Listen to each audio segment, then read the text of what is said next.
संभाजीरावांना आमदार करा, ते मंत्री म्हणून काम करतील. केंद्रीय मंत्री नितीन गडकरी. रेल्वे मार्गासाठी आमदार निलंगेकरांच्या पाठीशी उभे राहण्याची ग्वाही. आमदार संभाजीराव पाटील निलंगेकर हे कार्यसम्राट आमदार आहेत. ते युवा असून त्यांच्याकडे काम करण्याची अपाट शक्ती आहे. एक प्रभावी आमदार अशी त्यांची ओळख आहे. त्यांना प्रचंड मताधिक्याने विजयी करत आमदार करा. निवडणुकीनंतर केवळ आमदार नाही तर मंत्री म्हणून ते काम करतील. संभाजीरावांना मंत्रिपद मिळण्याची हमी मी घेतो, असा विश्वास केंद्रीय मंत्री नितीन गडकरी यांनी व्यक्त केला. मतदारसंघातील रेल्वे मार्गासाठी आपण आमदार निलंगेकरांच्या पाठीशी असल्याची ग्वाहीही त्यांनी दिली. निलंगा मतदारसंघातील भाजपा महायुतीचे उमेदवार माजी मंत्री आमदार संभाजीराव पाटील निलंगेकर यांच्या प्रचारार्थ देवणी इथं आयोजित जनस्वाभिमान सभेत गडकरी बोलत होते. या सभेस आमदार शरणू सलगर, माजी खासदार रूपाताई पाटील निलंगेकर व सुनील गायकवाड, विरूपाक्ष महाराज मुखेडकर, माजी आमदार गोविंद केंद्रे व प्रकाश खंड्रे, प्रदेश सचिव अरविंद पाटील निलंगेकर, राष्ट्रवादी युवक काँग्रेसचे प्रदेशाध्यक्ष सूरज चव्हाण, भाजपा जिल्हाध्यक्ष दिलीप देशमुख यांची उपस्थिती होती. यावेळी बोलताना नितीन गडकरी म्हणाले की काँग्रेसनं स्वातंत्र्यानंतर रशियाची धोरणं स्वीकारली. त्या धोरणांचे परिणाम काय झाले हे आज आपण पाहत आहोत. सरकारी विमान कंपन्या तोट्यात गेल्या, सोन्याच्या खाणीही तोट्यात गेल्या. याशिवाय जिथं काँग्रेसनं हात घातला तिथं नुकसानच झाले. त्याऐवजी काँग्रेसनं गावाच्या विकासाला गती दिली असती तर हे चित्र दिसलं नसतं. लोकशाहीत बदल घडवण्यासाठी योग्य धोरण आणि नीतीची गरज असते, असं गडकरी म्हणाले. त्यांनी सांगितले की केंद्र आणि राज्य सरकारकडून गरीब कल्याणाच्या योजना राबवल्या जात आहेत. सरकारनं प्रधानमंत्री ग्राम सडक योजनेतून गावं एकमेकांशी जोडली. सरकारची ही प्राथमिकता आहे. काँग्रेसला 60 वर्षात जे करता आलं नाही ते आम्ही 10 वर्षात करून दाखवले. भारताला विश्वगुरू बनवणं हे आपलं ध्येय आहे. भ्रष्टाचार मुक्त भारत, ग्रामीण व कृषीमध्ये अग्रेसर भारत निर्माण करण्यासाठी आम्ही काम करत आहोत.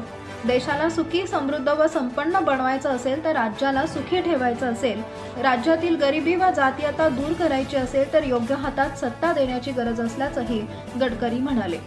नितीन गडकरी यांनी सांगितले की संविधानाची मूल तत्वे बदलता येत नाहीत तरी काँग्रेसकडून आरोप केला जातो. काँग्रेसनं संविधानाबाबत बदलाबाबत बोलणं म्हणजे चोराच्या उलट्या बोंबा आहेत. आणीबाणीच्या काळात काँग्रेसनं संविधानाच्या कशा चिंधड्या उडवल्या हे आपण पाहिलंय. भाजप मुस्लिम विरोधी असल्याचा प्रचार केला जातो, परंतु पक्षानं कुठलीही योजना राबवताना कधी जातीपातीचा विचार केला नसल्याचंही नितीन गडकरी यांनी सांगितलंय. आमदार संभाजीराव पाटील निलंगेकर हे स्वतःच्या ताकदीवर जिल्ह्याच्या व मतदारसंघाच्या समस्या सोडवणारे प्रभावी आमदार आहेत. त्यांच्या पाठीशी राहत प्रचंड मतांनी निवडून द्या, असं आवाहन गडकरी यांनी केले. ग्रामीण क्षेत्र विकासामध्ये आमदार संभाजीराव पाटील यांचं काम मोठं आहे. अक्कांनीही लोकसभेत प्रतिनिधित्व करताना विविध प्रश्न मांडत त्यांची सोडवणूक करून घेतली. लातूर शहरातील महात्मा बसवेश्वर यांचा पुतळा हलवण्यास विरोध असताना आमदार संभाजीराव पाटील यांनी शिष्टमंडळ घेऊन माझ्याकडे आले होते. हा पुतळा न हलवण्याच्या सूचना आमदार निलंगेकर यांच्यामुळेच आपण दिल्याचंही गडकरी म्हणाले. यावेळी बोलताना आमदार निलंगेकर यांनी सांगितले की मतदारसंघाच्या विकासासाठी जे जे मागितले ते सर्व देण्याचं काम नितीन गडकरी यांनी केलंय. दिल्लीत महाराष्ट्राच्या हक्काचा व विश्वासाचा माणूस अशी गडकरी यांची ओळख आहे.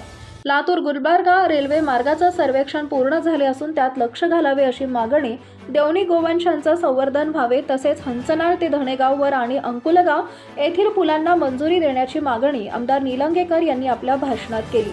निलंगा मतदारसंघात वारकरी संप्रदायाचे लोक राहतात, परंतु बाबळगावातून विष पेरणीचे काम केलं जात आहे. हप्ते व खंडणी घेणाऱ्यांना आपले मत देणार का, असा सवाल करतही लढत महायुती विरुद्ध बाबळगाव अशी होणार असल्याचं आमदार निलंगेकर म्हणाले.